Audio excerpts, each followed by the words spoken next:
వ్యక్తిగత కారణాలని అందుకే నేను చెప్పాను.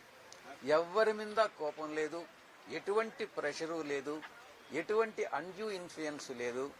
ఈ యొక్క పూర్తిగా వ్యక్తిగతమైనటువంటి నిర్ణయం తీసుకోవడం జరిగింది. ఎవరైనా ఒక్కొక్కరు మా పార్టీకి ఇప్పుడు నేను ఇంకా కూడా రేపు రిజిగ్నేషన్ సబ్మిట్ చేసేంత వరకు కూడా వైఎస్ఆర్సీపీకి ఇంకా కూడా సభ్యుని రాజ్యసభకు మాత్రమే రాజీనామా చేశారు. 11 మంది శాసనసభ్యులు మాత్రమే ఉన్నారు. 11 మంది శాసనసభ్యులతో నేను చేసినటువంటి రాజీనామా వల్ల కూటమి లబ్ధి పొందుతుందే గాని వైఎస్ఆర్సీపీ లబ్ధి పొందదు. ఈ విషయం అందరికీ తెలుసు. వైఎస్ఆర్సీపీ నా ప్లేస్లో ఇంకొకరిని పంపించలేదు. కూటమిలో అది వాళ్ళకి నిర్ణయం. అది తెలుగుదేశంకి వెళ్తుందా, బీజేపీకి వెళ్తుందా, జనసేనకు వెళ్తుందా, ఎవరిని సెలెక్ట్ చేయాలి అన్నటువంటిది వాళ్ళ ఇష్టం. ఒక్కటి మాత్రం నేను చాలా స్పష్టంగా చెప్పగలను దేవుడి సాక్షిగా, ఎటువంటి ఆశలకు కానీ ఎటువంటి పదవులు ఆశించి కానీ ఆయన చెప్పినట్టుగా, అయ్యా మీరు వినండి స్వామి, మీరు వినండి, ఆయన అడిగినట్టుగా ఆయన చెప్పినట్టుగా కేసులు మాఫీ చేస్తారు అన్నటువంటి ప్రామిస్ తీసుకొని నేనేదో రాజీనామా చేస్తున్నానని చెప్పారు. భగవంతుడు సాక్షిగా చెప్తున్నాను, నేను అబద్ధాలు చెప్పనని. అటువంటిది ఏమీ లేదు. ఎవరో కేసులు మాఫీ చేస్తే చేయించుకోవాల్సినటువంటి అవసరం నాకు లేదు. ఏదైనా ధైర్యంగా ఎదుర్కొంటాను.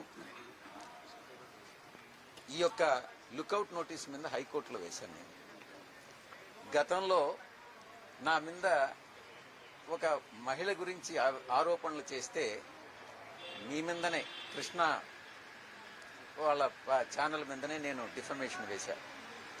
ఎవరికి భయపడే తత్వం కాదు విజయసాయిరెడ్డిది. భయం అన్నటువంటిది ఈ యొక్క ఒంట్లో ఎక్కడ ఏ అణువులో కూడా లేదు అన్నటువంటి విషయాన్ని చాలా స్పష్టంగా చెప్తా ఉన్నా. నేను ఒక్కటే చెప్తా ఉన్నా, కొన్ని పత్రికలకి వాళ్ళు చేసేటటువంటివి మాత్రమే కరెక్టు, మిగతా వాళ్ళు చేసేవన్నీ తప్పులుగానే కనపడతా ఉంటాయి. ఈ దృక్పథం మంచిది కాదు. ఈ యొక్క బ్లాక్ మెయిలింగ్ టాక్టిక్స్ మంచిది కాదు అని నేను సవినయంగా మనవి చేసుకుంటా ఉన్నాను. పరిస్థితులు వేరుగా ఉన్నాయి, ఇప్పుడు పరిస్థితులు వేరుగా ఉన్నాయి. మీరు రాజకీయాలకు వచ్చినప్పుడు పరిస్థితులు వేరుగా ఉన్నాయి, ఇప్పుడు వేరుగా ఉన్నాయి అన్నారు కదా.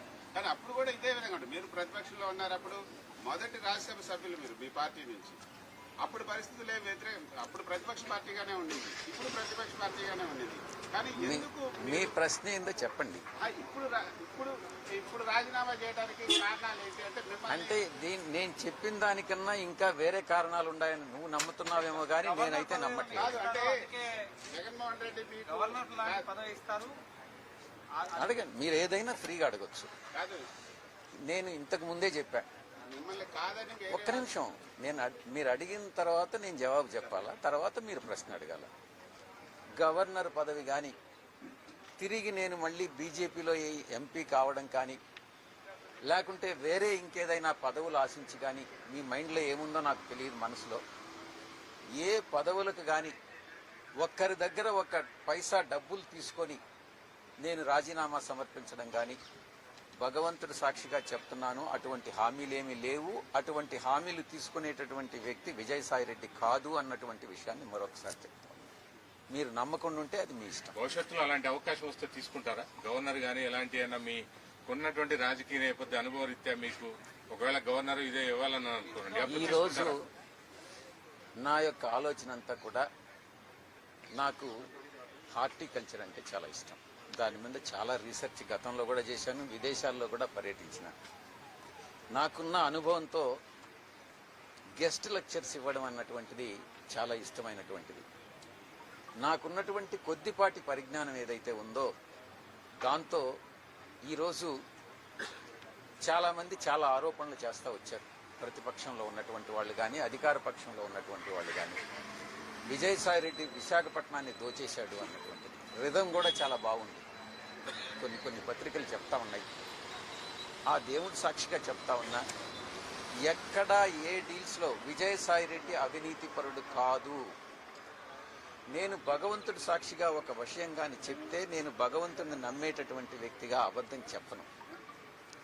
ఎక్కడైనా నాకున్నది ఈరోజు ఆస్తి, మీరు ఎక్కడైనా అఫిడవిట్లో చూసుకోవచ్చు.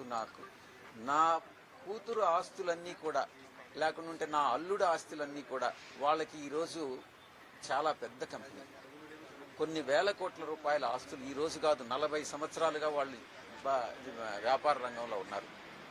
నేను లేను. వాళ్ళు చేసే వ్యాపారాలన్నీ నాకు ఆపాదిస్తే నేను చేయగలిగింది ఏం లేదు. అది కూడా మీ ఛానల్స్కి, మీ మనస్సాక్షికి నేను వదిలేస్తా ఉన్నా.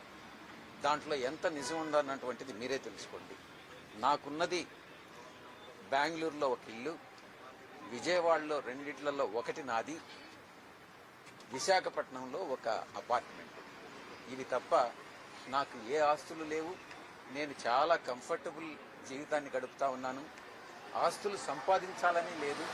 నేను గతంలో చెప్పాను, ఒకవేళ నేను అవినీతికి పాల్పడి సంపాదించినా కూడా ఒకరు 100, 200 కోట్లు, 300 కోట్లు సంపాదించితే వాళ్ళకు ఉండేటటువంటి ఆ వియ్యంకుడికి ఉండేటటువంటి వేల కోట్లలో ఈ 200 కోట్లని అనేటటువంటిది సముద్రంలో ఒక నీటి బొట్టు లాంటిది. ఆ అవసరం లేదు. ఆ చెడ్డ పేరు తెచ్చుకోవాల్సినటువంటి అవసరం నాకు లేదు. నీతిగా, నిజాయితీగా బతుకుదామనుకున్నాను. కానీ కొన్ని పత్రికలు, కొన్ని ఛానల్స్ నిరాధారమైనటువంటి ఆరోపణలు మోపి నా యొక్క ప్రతిష్టను భంగపరచడం కూడా వాస్తవం. కొంతకాలం క్రితం మీరు ఒక ఛానల్ పెట్టాలనే ఆలోచనను కూడా వెలిబుచ్చారు. ఆ విషయంలో ఎటువంటి మంచి ప్రశ్న వేశారు. గతంలో రామోజీరావు గారు, రాధాకృష్ణ గారు నా మీద వ్యతిరేకంగా దుష్ప్రచారం చేసినప్పుడు నేను ఒక నిర్ణయం తీసుకోవడం జరిగింది, ఛానల్ పెట్టాలి అన్నటువంటిది. ఈరోజు మారిన రాజకీయ పరిస్థితుల్లో నేను రాజకీయాల నుంచి తప్పుకున్న తర్వాత ఆ యొక్క నిర్ణయం, తీసుకున్నటువంటి నిర్ణయం అమలు చేయాలా లేదా అన్నటువంటిది నేను పునరాలోచిస్తాను. ఈ రోజు నేను దానికి సమాధానం చెప్పలేనటువంటి పరిస్థితి.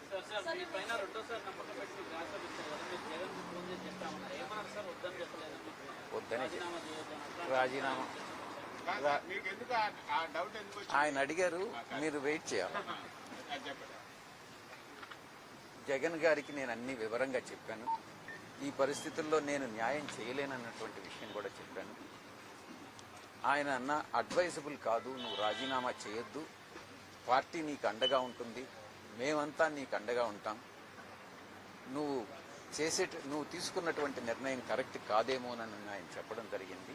అయినప్పటికీ కూడా నా నిర్ణయం బట్టి నేను ముందుకు వెళ్తా ఉన్నాను. మీరు ఒక ఏమనుకోవద్దు, క్లారిటీ ఉండాలి క్వశ్చన్ వేస్తే. క్లారిటీ లేని క్వశ్చన్స్ కానీ మీరు ఏ పత్రిక, మీరు మీ యొక్క ఉద్యోగ ధర్మానికి మీరు న్యాయం చేస్తున్నారా చెప్పండి. మీరు క్లారిటీతో అడగండి. ఆయన అడిగింది ఏంటంటే, ఇప్పుడు మీరు అంటున్నారు కదా నేను న్యాయం చేయలేకపోతున్నాను, అందుకే నేను నా ప్లేస్ లో వేరే ఒకరు పెట్టాలని, అంటే మీకు సరైనటువంటి గౌరవం ఇవ్వకపోవడం వల్లనే నేను ఒక్కటే చెప్తా ఉన్నా, నేను దైవ భక్తుని, నేను అబద్ధాలు చెప్పలేను. అబద్ధాలు చెప్పకుండా ఈరోజు ఈ కాలంలో రాజకీయాల్లో రాణించడం అన్నటువంటిది కష్టంగా ఉంది. నా మనసుకి తోచిన విధంగా నేను రాణించలేను రాజకీయాల్లో నన్ను నిర్ణయించుకున్నాను. ఇది వాస్తవం. నువ్వు ఇన్ఫరెన్సెస్ డ్రా చేయొద్దు, నేను చెప్పింది విను. రాధాకృష్ణ చెప్తున్నాడు, సరేనా? లేదు, ఈనాడు కిరణ్ చెప్తున్నాడు, సరేనా? ఎందుకు అసందర్భమైనటువంటి ప్రశ్నలు అనవసరం. నువ్వు అడగాల్సింది క్లారిటీతో అడుగు, నేను చెప్తాను. మార్స్ కానీ లేకుంటే చంద్రమండలంలో కానీ చేయకూడదు. అది ఏదన్నా రాజకీయాలకు సంబంధించిందా?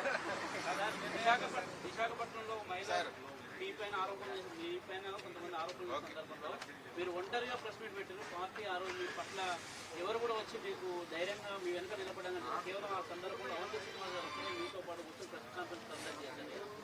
అట్లాంటిది ఏమైనా మీకు పార్టీ మిమ్మల్ని పట్టించుకోలేదనే కోణంలో మీకు ఏమైనా అనిపించిందా? నాటి సందర్భం నుంచి కూడా మీకు కొంత అసంతృప్తి అనిపించింది? మీకా అందరికీ మీకందరికి అనిపించిందా? సోషల్ అందరికీ మీడియాలో ఇచ్చే- ఇప్పుడు మీరు రాజీనామా చేసినట్టే సజ్జలో ఉన్నాడు, సజ్జల చేయబట్టే విజయసాయి రెడ్డి రాజీనామా చేసినట్టు పెద్ద ఎత్తున ఏది మళ్ళీ చెప్పండి. సోషల్ మీడియాలో మళ్ళీ విజయసాయిరెడ్డి ప్రాతినిధ్యం ఎవ్వరూ తగ్గించలేరు, ఏ ఒక్కరూ తగ్గించలేరు. నా కెపాసిటీస్ నాకుంటాయి. కానీ నువ్వేమన్నా తగ్గించగలవా? రాధాకృష్ణ అన్నా తగ్గించగలరా? మరి మీరే తగ్గించలేడు కదా. చేయకపోతే న్యాయం ఎవరు చేస్తారు సార్ పార్టీకి? నా కెపాసిటీ కెపాసిటీ అంత పెద్దగా ఉన్నప్పుడు నా కెపాసిటీ నా సామర్థ్యం ఏందనేది నాకు తెలుస్తుంది. దాన్ని కృష్ణ అంచనా వేయలేడు, ఇంకొకరు అంచనా వేయలేడు. నా దృష్టిలో నేను న్యాయం చేయగలిగితే నేను చేస్తానని చెప్తాను, లేకుండా ఉంటే నేను చేయలేనని చెప్తాను. ఈ సందర్భంలో ఇప్పుడు నేను చెప్పినటువంటి అన్ని వాస్తవాలు. ఈయన అడిగినట్టుగా ఇప్పుడు నిజం చెప్పు అని అంటున్నాడు కదా, ఇవన్నీ కూడా నిజాలే. ఎప్పుడూ అబద్ధం చెప్పలేదు, గతంలో కూడా అబద్ధం చెప్పలేదు. ఒకటి క్లారిటీగా అడుగుతాను చెప్పండి. ఇప్పటి వరకు క్లారిటీతో అడగలేదా? అట్లా అంటే మళ్ళీ ఇప్పుడు వరకు మీరు చెప్పిన ఏదైనా కూడా కాదు. ఒకటి క్లారిటీ, మీ సాక్షిలో రాసింది పార్టీ శ్రేణులు ఆగ్రహాన్ని వ్యక్తం చేస్తున్నాయి. మీ నిర్ణయం వల్ల కూటమికి అనుకూలంగా, కూటమికి లాభం చేకూర్చేలాగా మీరు నిర్ణయం తీసుకున్నారు. ఇప్పుడు పార్టీ కష్టాల్లో ఉన్నప్పుడు మీరు గల విప్పాల్సినటువంటి సమయం వచ్చినప్పుడు మీరు ఈ నిర్ణయం తీసుకోవడం కూటమికి లాభం చేకూర్చడం అనేది పార్టీ శ్రేణులకు ఆగ్రహాన్ని తెప్పిస్తున్నారని సాక్షిలో రాశారు. రాశారా? ఎప్పుడు రాశారు? ఈరోజు నేను ఇప్పుడే చెప్పాను. నేను వైఎస్ఆర్సీపీకి ఉన్నటువంటి 11 మందితో తిరిగి రాజ్యసభకు నన్ను కానీ ఇంకెవరిని కానీ పంపించలేరు. అది కూటమికి వెళ్తుంది సీటు. ఈ విషయం నాకు తెలుసు.